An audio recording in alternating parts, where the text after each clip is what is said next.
Hello students, आज की video में हम एक बहुत इम्पोर्टेंट डेरिवेशन करने जा रहे हैं।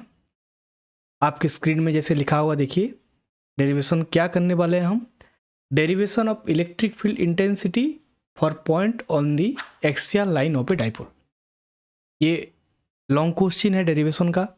अगर बाय चांस आप इसका डायग्राम या इसका डेरिवेशन जो होता है अच्छे से नहीं समझेंगे, बिल्कुल भी ये एग्ज़ाम में नहीं कर पाएंगे।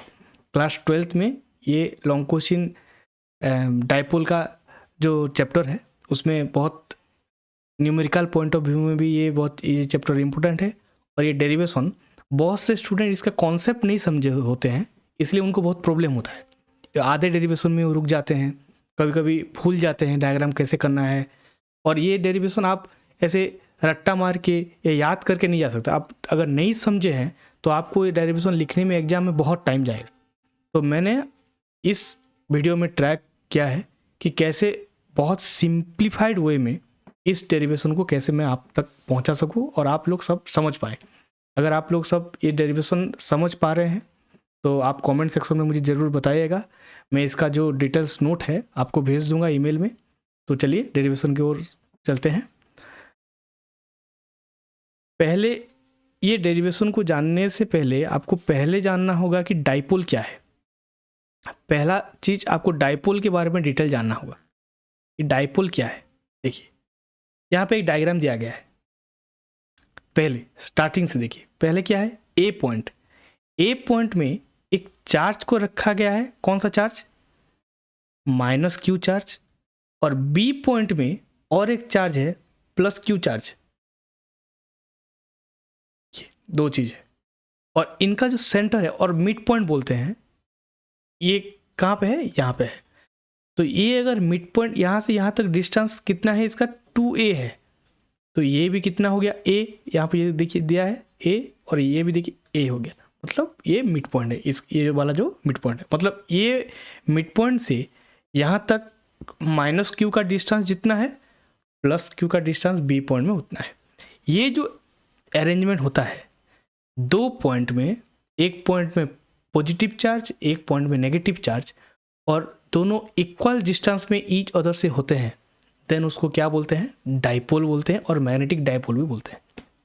तो ये इलेक्ट्रोस्टैटिक चैप्टर में इसको ओनली डाइपोल बोलते हैं, मैग्नेटिक चैप्टर में इसको मैग्नेटिक डाइपोल भी बोलते हैं। वहाँ पे बस ये नॉर्थ पोल साउथ पोल में चेंज हो जाता है, वो अलग कॉन्सेप्ट है। लेकिन हम यहाँ पे इलेक्ट्रोस्टैटिक के चैप्टर में बस इसको क्या बोलते हैं? डाइपोल बोलते हैं। तो एक्सियल लाइन क्या है? एक्सियल लाइन मतलब यहाँ से ये सीधा वाला, इसका जो भी इलेक्ट्रिक फील्ड इंटेंसिटी ऐसे अगर स्ट्रेट लाइन में ऐसे होगा, ये लाइन में, इसको क्या बोलते हैं? एक्सियल लाइन, एक एक्सिस में हो है मतलब। तो हम क्या कैलकुलेट करने वाले हैं, यहाँ पे एक टेस्ट चार्ज लिए हैं P बोल के। टेस्ट चार्ज ऑलवेज पॉजिटिव होता है, उसका वैल्यू 1 होता है। ये बहुत स्टूडेंट लोगों को मालूम नहीं होता, इसलिए वो लोग मतलब रट्टा मार के जाते हैं। ये टेस्ट चार्ज जो P है, इस पॉइंट में कौन सा चार्ज है? 1 पॉजिटिव चार्ज है, 1 कूलम ऑफ चार्ज जो कि पॉजिटिव है। तो इस पॉइंट में हम क्या करेंगे, जो एक्सियल लाइन में देखिए, एक स्ट्रेट लाइन में ये P पॉइंट भी है, कहीं ऊपर नीचे के ऐसे आगे आगे नहीं है, पूरा स्ट्रेट लाइन में एक्सियल लाइन में एक एक्सिस में है। मतलब ये minus Q charge plus Q charge और ये P, ये तीनों एक लाइन में है, इसलिए उनको एक्सियल लाइन में है बोल के बोला जाता है। और ये डेरिवेशन एक्सियल लाइन का है। और एक डेरिवेशन है, मैं नेक्स्ट वीडियो में बनाने वाला हूँ, उसको इक्वेटोरियल लाइन बोलते हैं। वो भी अलग उसका डेरिवेशन में वीडियो बनाऊंगा, आप चाहे तो देख सकते हैं। लेकिन यहाँ पे जो एक्सियल लाइन है, पहले समझिए कि ये दोनों स्ट्रेट लाइन में होंगे। 3 पॉइंट, पहला point A point, second point B point, बीच में दोनों की डिस्टेंस हो गया 2a, मिड पॉइंट है इस इनका, दोनों में A इक्वल 2 पार्ट हो गया। और जो टेस्ट चार्ज है सीरियली कहाँ पे रहेगा? P पॉइंट में रहेगा। तो यहाँ पे देख, दो स्टेटमेंट पहले लिखना, डेरिवेशन है आपको इसलिए थोड़ा थ्योरी लिखना पड़ेगा। यहाँ पे पहले क्या दिया है? Consider a system of charges minus Q and plus Q separated by distance 2a। पहला आ गया डिस्टेंस 2a मेंशन कर दिया इसने। Then let P be any point on the axial line where the electric field intensity need to be determined. मतलब ये जो P point है, यहाँ पे हमको क्या करना है? हमको मैग्नेटिक फील्ड इंटेंसिटी निकालना है। और एक चीज़ यहाँ पे देखिए डायग्राम में ध्यान से दिया है कि जो P पॉइंट से मिड पॉइंट का डिस्टेंस को क्या लिया है? R लिया है। देखिए कहाँ से, देखिए ये जो मिड पॉइंट है यहाँ पे, यहाँ से P तक डिस्टेंस क्या है, R है। ठीक है, तो ये डायग्राम आपको याद करना है, बहुत सिंप्लीफाइड वे में है, कुछ मतलब एक बार अगर आप अच्छे से इसको समझ जाए तो आराम से ड्रॉ कर सकते हैं। बस पहले डायपोल का अरेंजमेंट करना है, एक पॉइंट में पॉजिटिव, एक पॉइंट में नेगेटिव, बीच में हो गया मिड पॉइंट, और स्ट्रेट लाइन में ड्रॉ करके एक टेस्ट चार्ज लेना है। मिड पॉइंट से स्ट्रेट लाइन जो P है, एक्सियल लाइन में जो पॉइंट P टेस्ट चार्ज रखे हैं वहाँ तक डिस्टेंस कितना है, R है। अभी आगे देखिए तो पहले आ गया इलेक्ट्रिक फील्ड एट P, कहाँ पे, पॉइंट P में, जिसका वैल्यू को हम क्या लिए हैं, EB लिए हैं। Due to plus Q is given as follow. यहाँ पे बहुत सारे स्टूडेंट कंफ्यूज होते हैं, देखिए अच्छे से समझिए। EB पॉइंट मतलब कहाँ पे है, ये पॉइंट है कि नहीं, ये पॉइंट,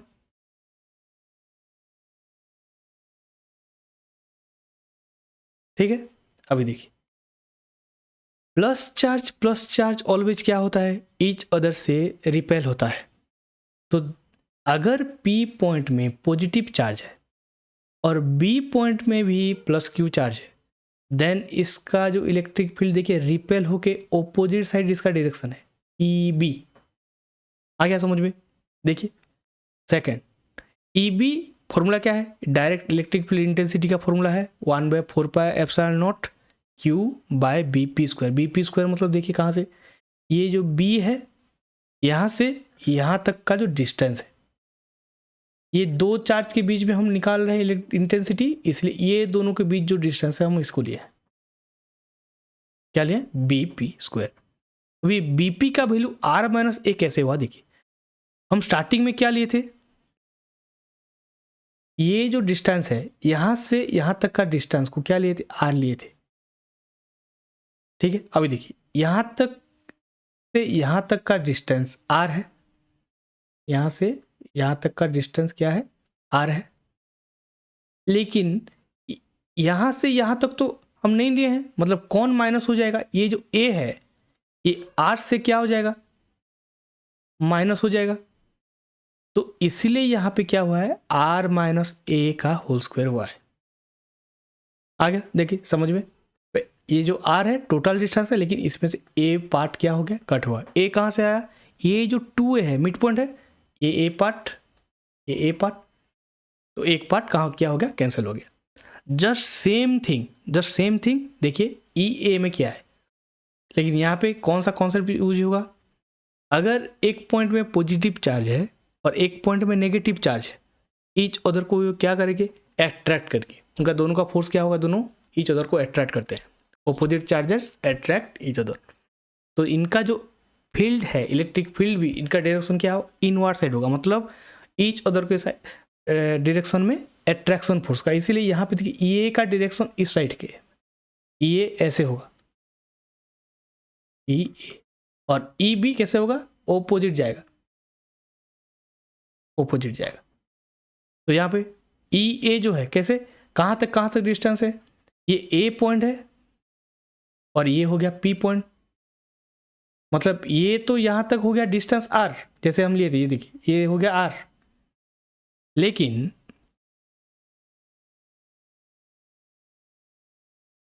और एक A पार्ट इसमें क्या हो गया, ऐड हो गया है, कैसे, यहाँ से यहाँ तक तो A का पॉइंट का डिस्टेंस नहीं है, R तो यहाँ से यहाँ तक खत्म हो जा रहा है, तो R आएगा, देन यहाँ पे A क्या हो जाएगा, ऐड हो जाएगा, देन ये हो गया R+A का होल स्क्वायर, ये हो गया R-A का होल स्क्वायर।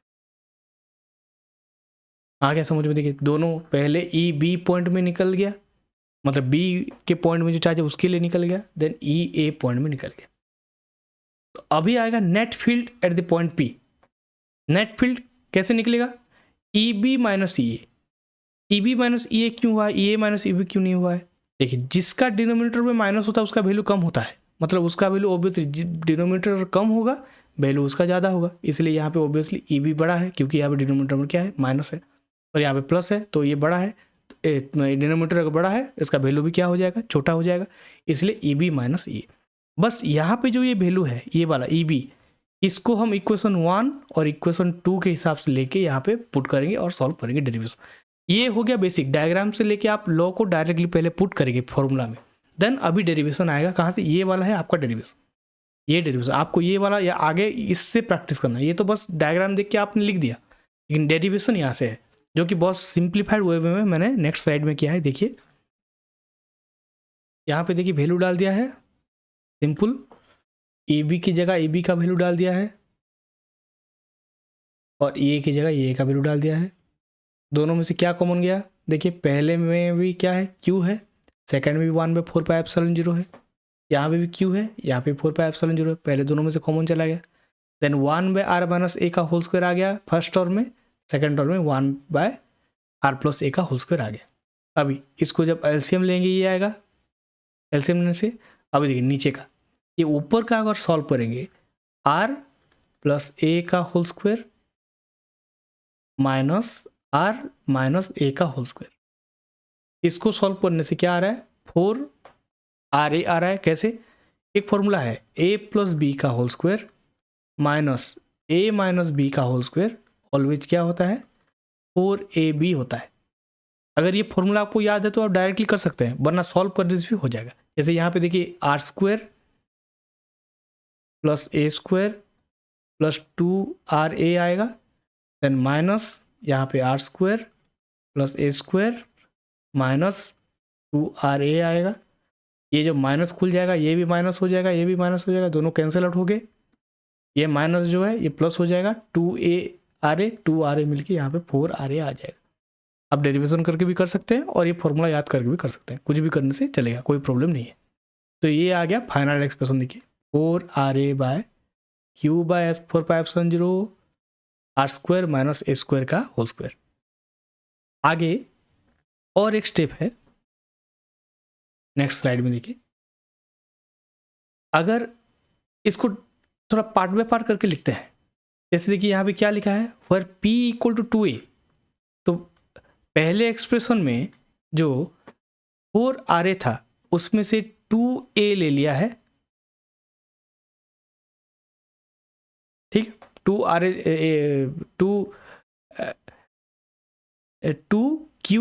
लिया है, डायपोल का जो फॉर्मूला होता है 2qa लिया है, और यहाँ पे देखिए डाल दिया है